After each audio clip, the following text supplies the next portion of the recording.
C'est un petit pas, mais un pas important. Vendredi soir, le SCO est remonté de la 8e à la 7e place du classement de Ligue 2. Après 14 journées, il comptabilise 21 points, une position dans le premier tiers du classement très intéressante, acquise après la 5e victoire de la saison pour les joueurs de Jean-Louis Garcia. C'était vendredi soir face à Amiens.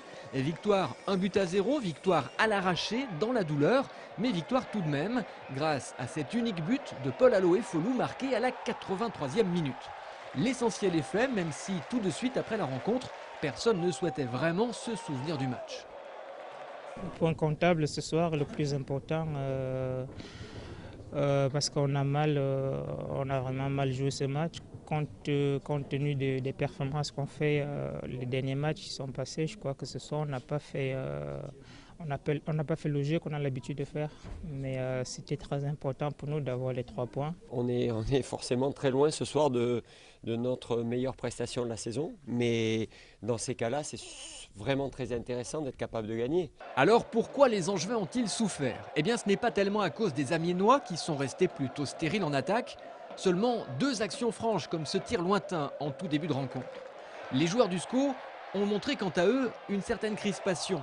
Un jeu trop direct, sans dédoublement de passes, pas de fraîcheur, bref, pas grand-chose à se mettre sous la dent. On a été brouillon, mais on a su trouver la clé quand même, forcer le verrou.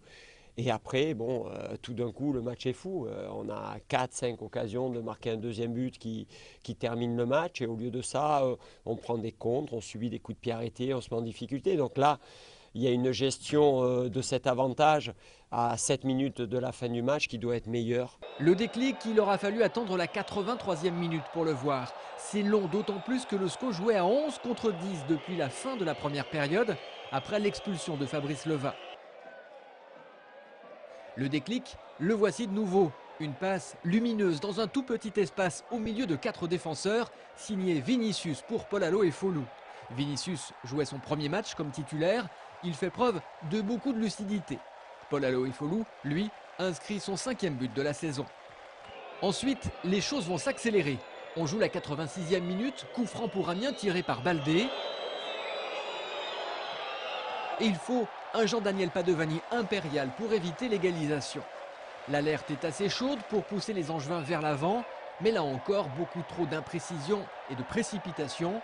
C'est tout d'abord Fabrice Domarcolino dont la tentative de lob échoue. C'est ensuite cette action partie de la surface de réparation et qui aboutit à un véritable surnombre qui aurait dû être concrétisé. Mais Kwele Manga rate le cadre, de peu, mais c'est raté. Voilà typiquement le match dont on ne retiendra que les 3 points. Sinon, l'autre bonne nouvelle, c'est que le SCO a préservé son invincibilité. Voilà 6 matchs sans défaite, 543 minutes sans prendre de but. La bonne série continue.